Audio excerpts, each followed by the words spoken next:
వినపడుతుందా? గురుగారు వినిపిస్తుంది. ఆత్మ విచారంతో ఆ, అహంకారాన్ని అంటే వ్యక్తిత్వాన్ని అణిచివేసి అంతరింప చేయడమే నిజమైన సన్యాసము అంటున్నారు. ఈ విషయం నాకు ముందు పంపించావా? స్పిరిచువల్ పెట్టావా అసలు? ఆ, నాకు కనపడుతుంది ఎక్కడ? పంపించాను గురుగారు, గ్రూప్ లో పోస్ట్ చేశారు పొద్దున. అయ్యా శ్రీనివాసరావు గారు, మీకు వచ్చిందా? Very good. మరి నాకు ఎక్కడా కనపడలేదే. అంటే లేటెస్ట్ అదే ఉంది గురుగారు. ఓకే, సరే అయితే విషయం ఏదైనా ఒకటే కానీ ఏడు మెల్లిగా చదువు. ఆత్మ విచారంతో ఓకే, అహంకారాన్ని అంటే వ్యక్తిత్వాన్ని అణిచివేసి అంతరింప చేయడమే నిజమైన సన్యాసము. సరే సన్యాసం తర్వాత చూద్దాం. గురుగారు. అహంకారమే సన్యాసము. సత్తు ప్లస్ న్యాసము సన్యాసము. అవును. సత్యస్థితిలో ఉండుటే అంటే అహంస్మరణగా ఉండుటే సన్యాసము అని మనం తీసుకోవచ్చు. ఉమ్, అయితే ఇక్కడ ఎవరు ఈ అహంకారాన్ని అణిచివేయాలి? చెప్పు నాయన. గురుగారు, అహంకారాన్ని అణిచివేయటం అంటే ఇక అది కేవలం అనుగ్రహం చేతనే అది అణిచివేయబడుతుంది. అది ఉంటే అనుకోవచ్చు, ఉమ్, లేనిది ఎట్లా అణిచేస్తావు? గురుగారు. ఏనాయన? ఉమ్, అందుకే విచారం చేయమంటున్నారు. విచారం ఎవరు చేయాలి? ఈ అనాత్మ చేయాలి. ఉమ్, మరి అనాత్మ విచారం చేస్తే అది పోతుంది, చేస్తుంది అసలు అది? ఉమ్. తనకు తాను నష్టపరుచుకోదు కదా గురువు గారు ఎవరు. అరే, నువ్వు విచారం చేస్తే పోతుంది, చేస్తుందా? ఉమ్. నిద్రపోతే తిరిగి రావంటేనే నిద్రపోవే నువ్వు. ఆ, మరి ఎట్లా? ఏ విధంగా మనం తీసుకోవాలి? ఇక్కడ ఆత్మ విచారంతో అంటున్నారు. ఇక్కడ ఆత్మ విచారం అన్నా అనుగ్రహం అన్నా ఒకటేనేమో. ఆత్మ విచారం నువ్వు చెయ్యలేవు. గురువు గారు. ఆత్మ విచారం అనేది ఆ అహంకార పరిధిలో ఉండదు. ఆ, అనాత్మ విచారం ఉంటుంది. దేహము, సంసారము, జగత్తు, కష్టము, సుఖము, ఆ, మంచి చెడు ఇవి ఉంటాయి. కోరికలు, బంధాలు. ఉమ్, కోరికలు ఎవరికి? నాకు, నేను. నేనెవరు? అది చేయగలడు. గురువు గారు. అది వరకే. నువ్వు విచారం చేస్తే ఇది నష్టమై ఆత్మ ప్రకాశిస్తుందన్న చెయ్యడు. ఉమ్, అహంకారం ఉంటూ ఆత్మను దర్శించాలనుకుంటాడు. అవును. Are getting the difference? గురువు గారు. తను ఉంటూ ఆత్మని విడిగా పొందాలనుకుంటాడు. అంటే తన ఉనికిని కోల్పోకుండా తాను దర్శించాలనుకుంటాడు. ఉమ్, ఉమ్, అంటే అవును. ఎందుకంటే నిత్యము తనకు అనుభవంలో ఉన్నది అదేగా.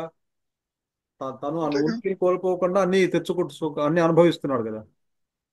కాబట్టి దీన్ని అట్టు పెట్టుకుని నువ్వు విచారం కూడా చెయ్యవు. అవును.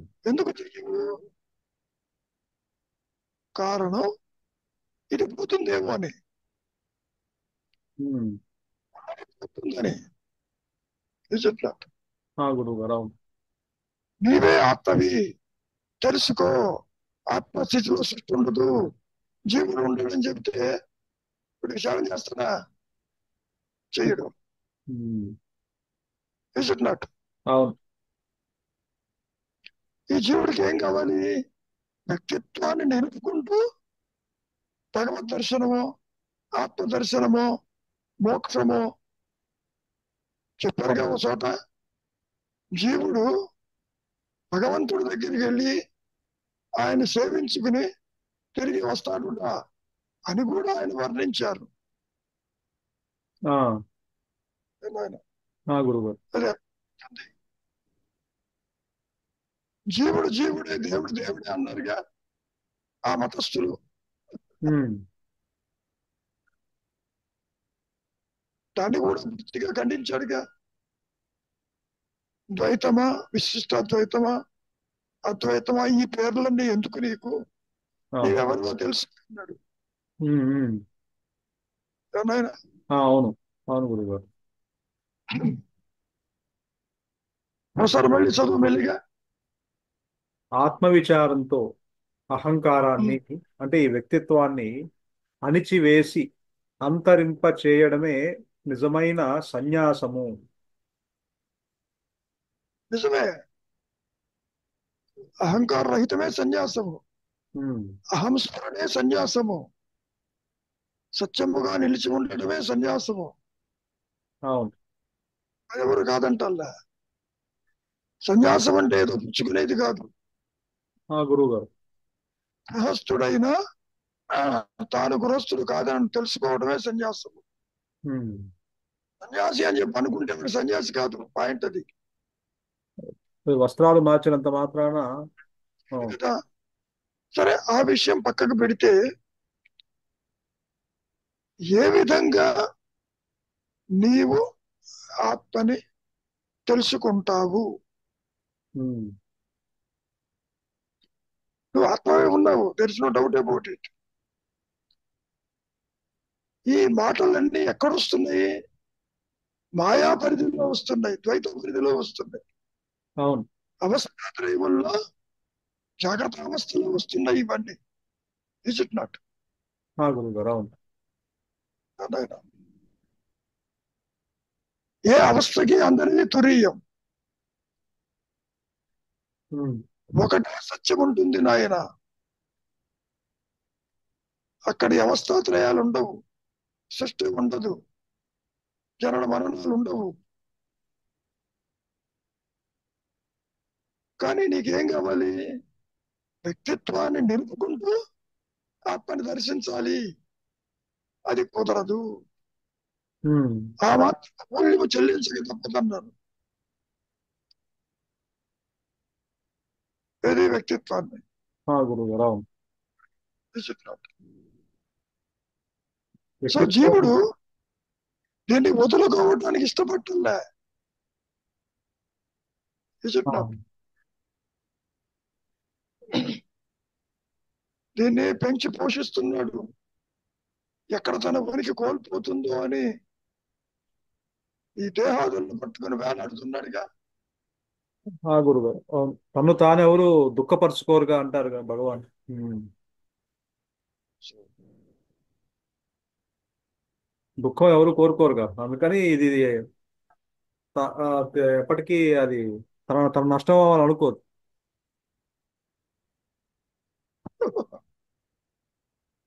స్వరూప జ్ఞానంలో నీవు మేలు అంటే నాకు స్వరూప జ్ఞానం అక్కర్లేదంటాడు.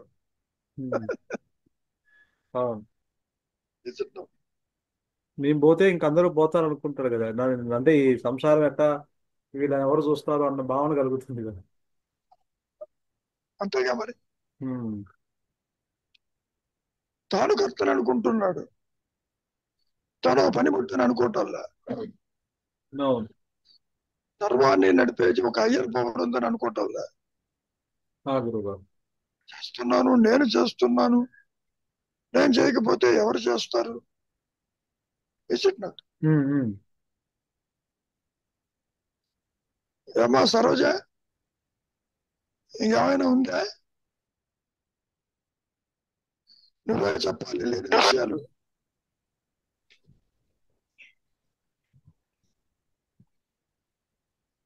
అనాత్మ విచారం తప్ప ఆత్మ విచారం అనేది లేదు కదా గురుగారు ఇక్కడ. ఆయన ఆత్మ తల్లి, ఆత్మ అంటే ఏంటో ఆత్మ తెలియదు. విచారం. ఆ గురువు గారు. అటువంటి తెలియ విచారణ చేస్తా. అవును. నీకు తెలిసింది విచారం చెయ్యి, తెలియని దాని గురించి అదే ఎందుకు? తెలిసింది అది నిజమేనా, ఇది సత్యమేనా అని విచారం చెయ్యాలని. చేస్తే ఏమైంది? చేస్తుడు. చేస్తున్నాం గురుగారు, కానీ అనుగ్రహంతో కానీ అది తెలియదు కదా. అమ్మా అనుగ్రహం వచ్చినా నువ్వు మిగలవు అక్కడ తెలియటానికి. కరెక్టే గురుగారు, మీరు అదే చెప్తారు. నీకు తెలియదు కదా అంటున్నావు. ఆ అనుగ్రహం వస్తే నిన్ను అట్టబెట్టి ఆత్మని ప్రకాశింపచేయదు. కానీ మళ్ళీ మీరు చెప్తారు కదా గురుగారు, అది అనుగ్రహంతో ఆత్మ ప్రకాశం తర్వాత కూడా ఇదేమీ కొత్తగా లేదు, ఇది వరకు ఉన్నదే అని చెప్తారు కదా మీరు. అది ముందు కానీ తర్వాత సంగతి చూడొచ్చు. అది రాని నిశ్చలత్వం కోసమే, నిశ్చలత్వం వరకు ప్రయత్నం చేస్తున్నాం గాని ఆ తర్వాత నిజమే తల్లి, నిశ్చల బాగానే ఉంది. నిశ్చల నాట్ ఈక్వల్ టు ఆత్మ. అవును గురువు గారు, మీరు అదే చెప్తారు. కూడా అహంకారం గురించమే. అది తెలుస్తోందిగా, నేను ప్రశాంతంగా ఉన్నాను అనేది ఒకటి గ్రహిస్తున్నాను, అది కూడా గ్రహించని స్థితిలోనే దాన్ని ఆత్మస్థితి అంటారా గురుగారు? ఆత్మస్థితి అనరు. ఎందుకని? ఆత్మస్థితి జీవుడి పరిధిలో ఉండదు. జీవుడి పరిధిలో ఉండాలి. గురువు గారు కరెక్ట్ కరెక్ట్. ఆలోచన రావటం రాకపోవటం ఈ రెండు మాయాజీవుడి చేతుల్లో ఉంది. గురువు గారు అవును కరెక్ట్. దీనికి ఆధారమైన ఆత్మకి సంబంధం లేదు. గురువు గారు జీవుడు ఆత్మని తెలుసుకోలేడు, ఆత్మ జీవుడిని పట్టించుకోదు. అవును, ఒకటే నేనుంటుంది. గురువు గారు తనకు తానుగా ఇప్పుడు కూడా ప్రకాశిస్తూనే ఉంది.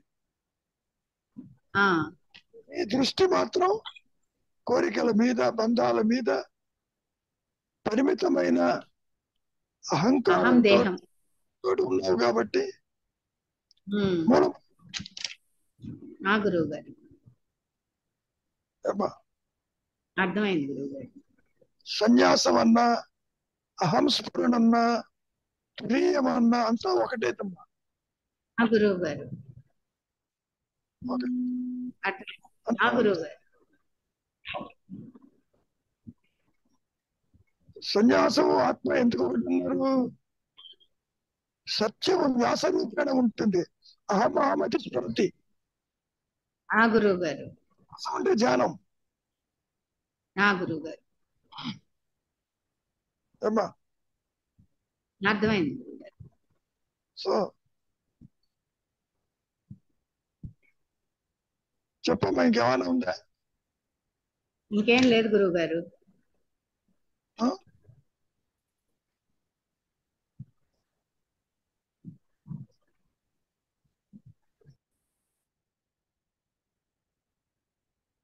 చెప్పండి సారథి గారు, ఏమైనా ఉందా?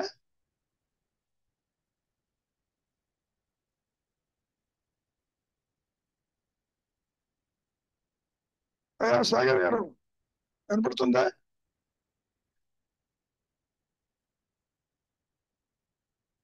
అన్మ్యూట్ చేసుకోండి. అన్మ్యూట్ చేస్తే మీ మనసులో మాట వినపడుతుంది.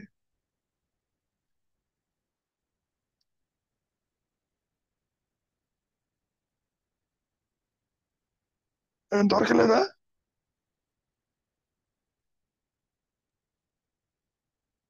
మాట్లాడుతున్నారు కానీ మ్యూట్ లో మ్యూట్ లో మాట్లాడితే కుదరదుగా. అది అన్మ్యూట్ చేసి పడుతుంటలే.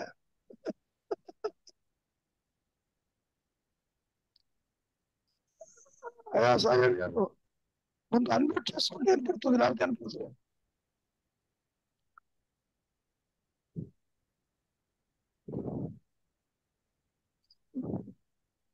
ఏదైనా రవి నువ్వు అన్మ్యూట్ చేయాలి.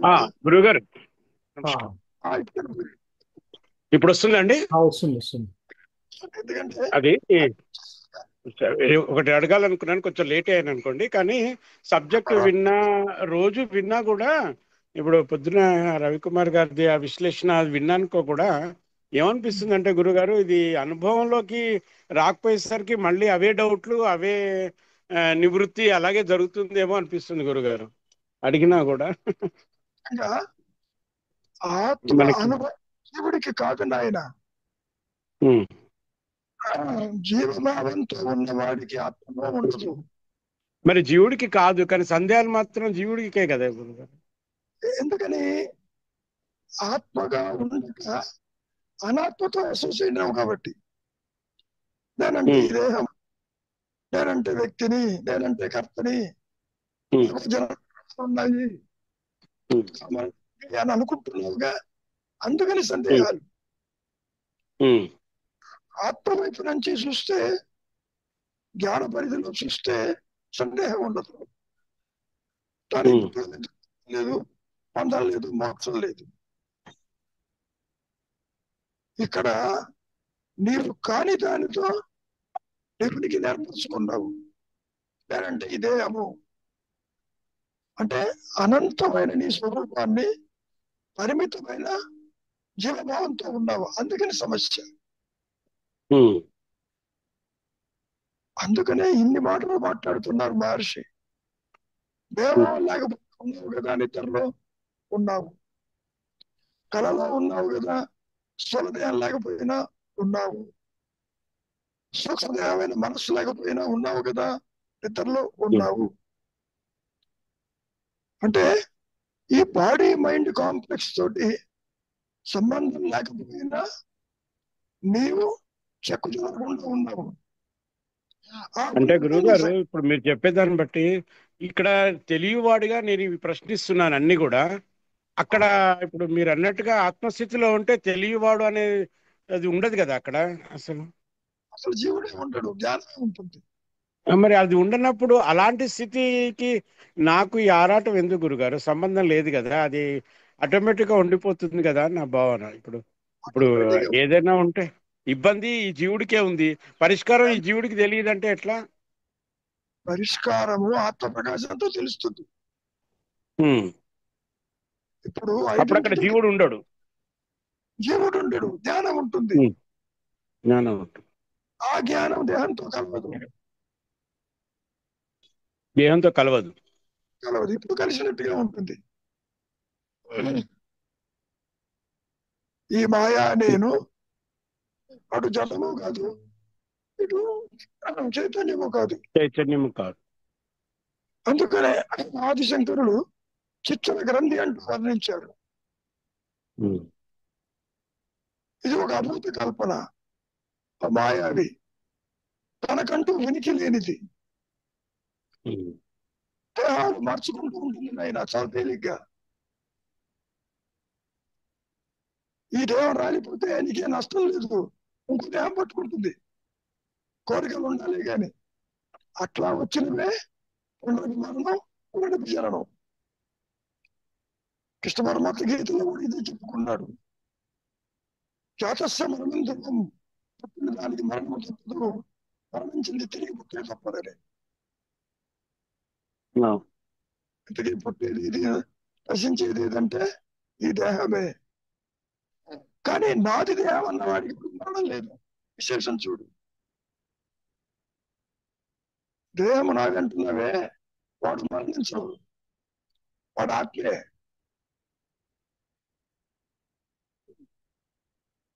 ఏనాయనా, are you getting the point? మళ్ళీ అది అవును గురుగారు. లేదు అదే పడింది, కొంచెం మొబైల్ ప్రాబ్లం. కాబట్టి నాది నేననే వాడు మరణించండి, ఆయన దేహాలు మార్చుకుంటూ ఉంటాడు. అంతవరకు దేనికి జాగ్రత్త స్వప్న సుషుప్తుల్లో మూడు దేహాలు మార్చుకుంటూ వాడు ఇంటాక్ట్ గా ఉన్నాడా లేదా?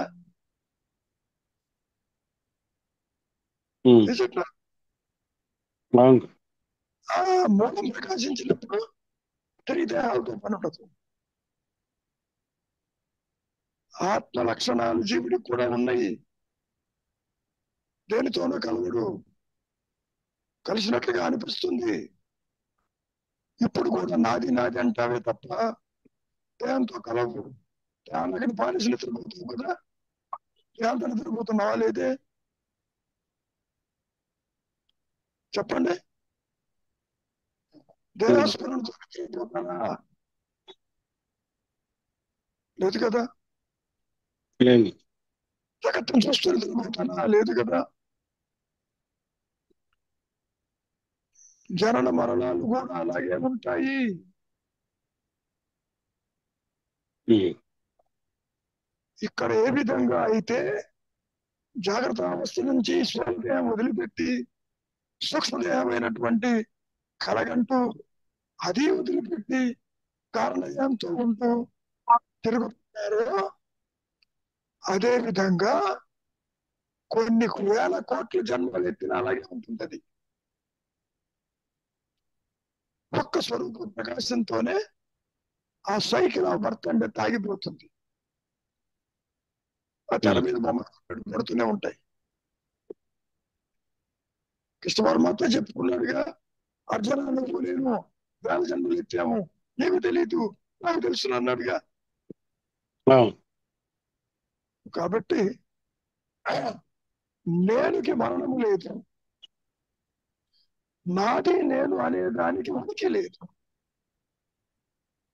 ఇది జ్ఞానమే, ఇది సాపేక్ష జ్ఞానము, అభాస కాంతిలో ఉంటుంది. ఇది ఒక కొవ్వొత్తి లాంటిది. ఇది ఆత్మ వైపు ప్రయాణం చేస్తున్న కొద్ది కలిగిపోతుంది.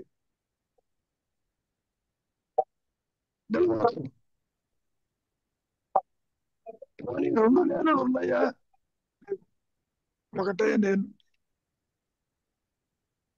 ఆ నేను ఉన్నానన్న ఎరుక మాత్రమే సత్యము, నిత్యము, ఏకము, అనంతము. సమస్య ఎక్కడ వస్తుంది? దేహత్వాన్ని తెలుసుకోవాలంటే బుద్ధికి అందదు, ఇంద్రియాలకు అందదు, మనస్సుకు అందదు, అవస్థకు అందదు. అందుకనే ఇబ్బంది పడతాడు. నా ఆత్మ నాకు తెలియటం లేదంటాడు. తెలుస్తుంది, శ్రద్ధ వల్ల తెలుస్తుంది, వైరాగ్యం వల్ల తెలుస్తుంది, చింతా విహీనంతో తెలుస్తుంది. ఉపదేశ సారమంతా 30 శ్లోకాలు ఒకే విషయాన్ని చెప్పారు మహర్షులు వారు.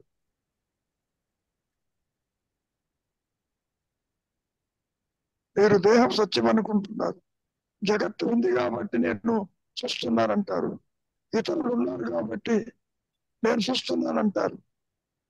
ఇవన్నీ మనస్సు కల్పించుకుంటుంది నాయన. పూర్తిగా ఇది కల్పన, పూర్తిగా ఇది ఆలోచన. ఆలోచన లేని మనస్సు అది అప్పగానే ఉంటుంది. సముద్రంలో ఎన్నో అలలు ఎగసిపడుతూ ఉంటాయి. అల చూస్తున్నప్పుడు ఏమనిపిస్తుంది? సముద్రాన్ని విడిచాలని కావాలనుకుంటాం. తిరిగి మళ్ళీ అల సముద్రంలోకి వెళ్తుంది. ఇక్కడ కూడా ఆత్మని విడిచి జీవులు గాని, జగత్తు గాని, జనన మరణాలు గాని, మీరు అనుకునే దైవం గాని ఉండడు. ఎవ్రీథింగ్ ఈస్ కాన్షియస్నెస్ లోనే ఉంటుంది.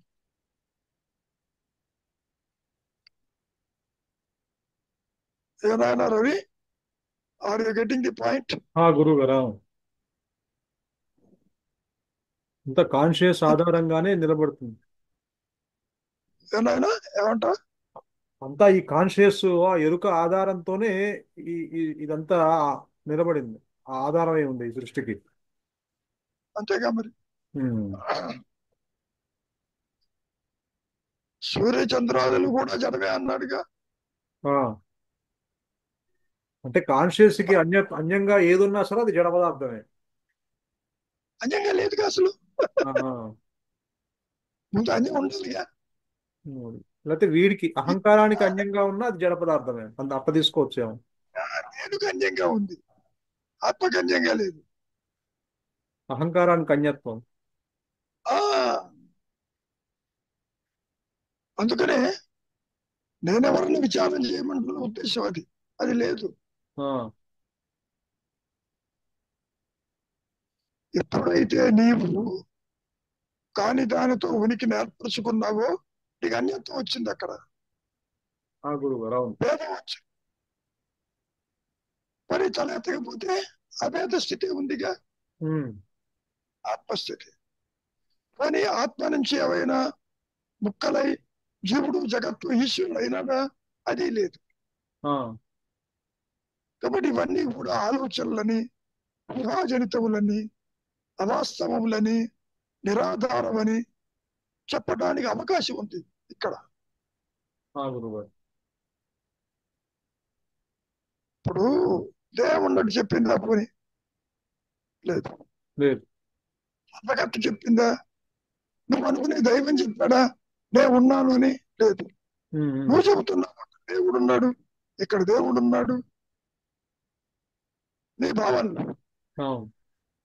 చెప్తున్నాడు. ఏమైనా గురువు గారు చెప్పమ్మా. ఇక్కడ ప్రాణశక్తి కూడా చైతన్యం ఆధారంగానే పనిచేస్తుందా గురువు గారు? అంతేగా, ప్రాణము కూడా జడమే, పంచభూతములు కూడా జడమే. నీలో గాలి ఎవరు పీలుస్తున్నారో తెలుసా? ఆ చైతన్యం పీలుస్తుంది. It is the God. అందుకే ఆ డౌట్ వచ్చి అడిగాను గురువు గారు. అదే డౌట్ రావాల్సిందే. గురువుగారు ఇప్పుడు ఈ ముక్తి ఎవరికి గురువుగారు? అభాసకాంతిలో ఉన్న ఈ దేహాత్మ బుద్ధి ఉన్న నాకు ఆ ముక్తి, లేదంటే గాఢ నిద్రలో ఉన్న నేను స్వయంకు ముక్తి? దానికి లేదంటారుగా ముక్తి. మరి దీనికోసమే ముక్తి అనేది ఎవరికి ఇక్కడ మనం ఆరాటపడేదంతా? బంధం అనేది ఉందా మీకు? బంధం ఉన్నదా చెప్పండి. ఏంటిది గురుగారు? బంధము, బాండేజ్ ఉంది. ఉందంటే వాడికి ముక్తి. బంధం అనుకుంటే ముక్తి. ఆత్మస్థితి ముక్తి కాదు, అది ఎప్పుడూ ఉన్నది. ఈ మాట కూడా అడిగారు మహర్షిని.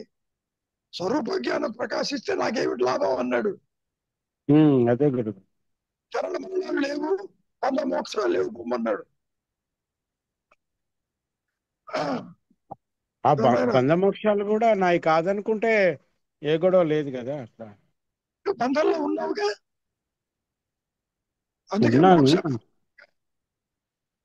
బంధానికే మోక్షం. బంధంలో ఉన్నావు కాబట్టి ముక్తి కావాలంటున్నావు. చెప్పినట్టు చివరికి ఏమన్నారు శంకరులు? బంధం లేదు, మోక్షం లేదు, ఉన్నది ఆత్మ అన్నాడు. ఆత్మస్థితిని, ముక్త స్థితిని అర్థమవడానికి చెప్పిన మాట తప్ప ఉన్న సత్యము దేనికి ముక్తిని ప్రసాదిస్తుంది చెప్పండి? అన్యత్వమా? లేదు. సర్పరజ్జు భయ ప్రాంతిలో పాముకి తాళం తెలిస్తే ముక్తి వస్తుందా చెప్పండి?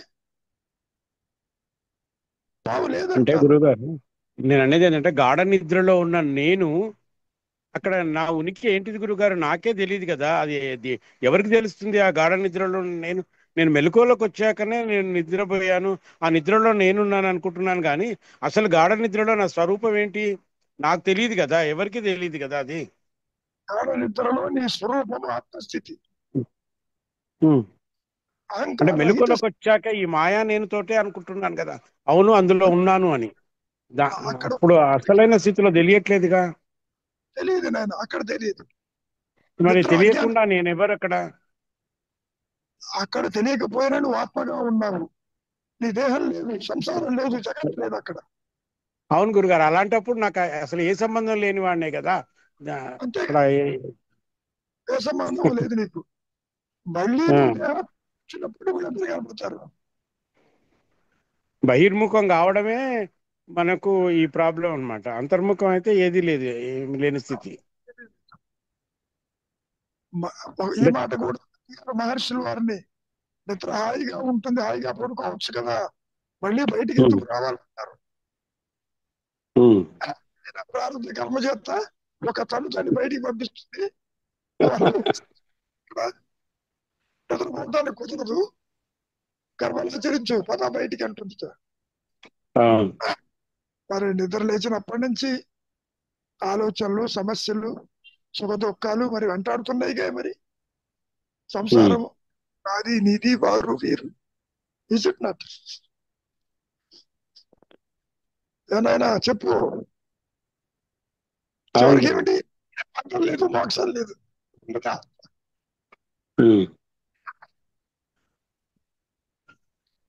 లేని వాడికే ఇన్ని బోధలు, ఇన్ని శాస్త్రాలు, ఇన్ని మార్గాలు. నెగిటివిటీకే. ఎంత చెప్పుకున్నా చివటికి శంకు వదినట్లే ఉంటుంది. అదే గురుగారు, రోజు వింటున్నాను కదా. కాబట్టి ఆలోచన లేని స్థితిని అలవాటు చేసుకోండి చాలు. అందుకే మౌనమే శరణ్యం అంటాం. నిశ్చలంగా ఉండండి. నీవు కర్తవి కాదు. నీవు ఏ పని చేసినా ఒక ఇన్స్ట్రుమెంట్ అనుకోండి. ఉచ్చతర శక్తిలో చేతిలో అహంకారం పనిముట్టు. నీ ప్రోగ్రాం బట్టి అది నడిపిస్తూ ఉంటుంది. ఎప్పుడు నిద్ర లేవాలి, ఎప్పుడు పని చేయాలి, ఎప్పుడు కలగనాలి, ఎప్పుడు పుట్టాలి, ఎప్పుడు పోవాలి, అంత నీ ప్రోగ్రాం. జనన మరణాలు నీ చేతుల్లో లేవు. అహంకారం పుట్టుక, అహంకార మరణము నీ చేతుల్లో లేదు.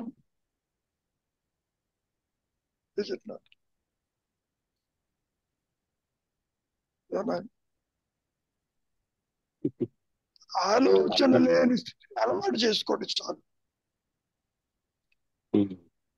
స్థిరత్వం వస్తున్న కొద్దీ ప్రాపంచిక విషయాలు సన్నగిలిపోతాయి. ప్రాపంచిక విషయాల మీద ఆసక్తి ఎంత సన్నగిలితే అంత దృఢంగా ఉంటామేమో. అంత నీ స్వరూపాన్ని దగ్గరే ఉంటాం. అదేలేదు, స్వరూపానికి దగ్గరగా ఉంటాం. దగ్గర అంటే ఏంటి? కూడా దగ్గరలో ఉన్నావు, మూలము తెలియకుండా ఉన్నావు. అప్పుడు తెలుస్తుంది. బాహ్య చింతన విడనాడి ఆత్మచింతన ఏర్పడుతుంది. ఇది జ్ఞానమే, అది జ్ఞానమే. అహం స్ఫురణ ఆలోచన కాదు. అహం దేహం, ఆ జ్ఞానం మీద ఆధారపడి ఆలోచన వస్తుంది. ఇక్కడ సుఖము దుఃఖము అన్ని తెలుస్తాయి. ఇక్కడ మంచి చెడు నిద్రలో మీకు తెలియదు, ఆత్మస్థితిలో కూడా తెలియదు. ఎందుకని? అన్యత్వం లేదు కాబట్టి. అన్యత్వం ఉంటే అహంకారం ఉన్నట్టు లెక్క. అన్యత్వం తల ఎత్తకపోతే ఆత్మగా ఉన్నట్టు లెక్క, ఎరుకతో ఉన్నట్టు లెక్క. పోనీ ఇదేమైనా వస్తువు పోతూ ఉంటుందా? ఆత్మలో ఒకే రీతిలో ఉంటుంది. No expansion, no contraction. అలా ఉంటుంది. కనపడిపోయేది కాదు నాయన ఆత్మ. ఇక్కడ దేహాలు కనపడతాయి, పోతాయి. జగత్తు కనపడుతుంది, పోతుంది. ఒక అవస్థ దాటితేనే ఇది అదృశ్యమైపోయిందిగా.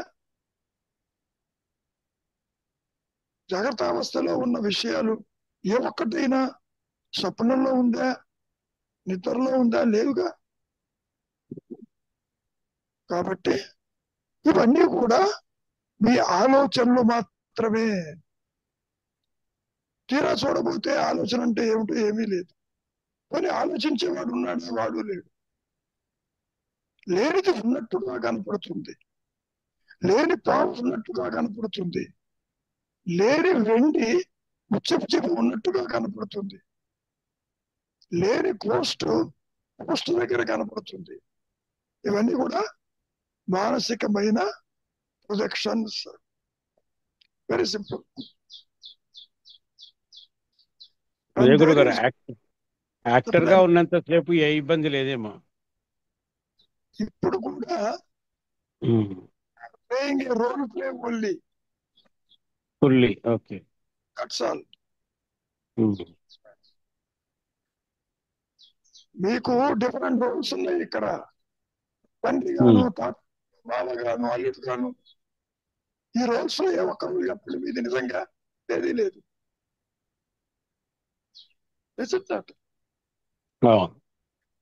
ఆ రిలేషన్ బట్టి ఆ రోల్స్ ను పర్ఫామ్ చేయడం అంతే. That's all. మీ చేతుల్లో ఏమీ లేదు.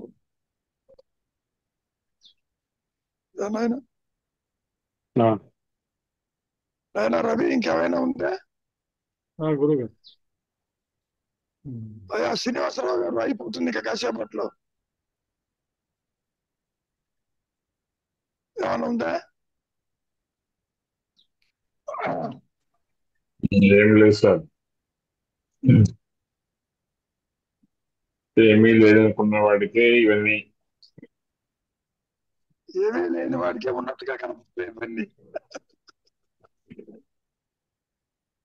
నేను చేస్తున్నాను అంతా నాదే అనుకున్నప్పుడే కష్టాలు, బాధలు, సందేహాలు, అనుమానాలు ఇవన్నీ.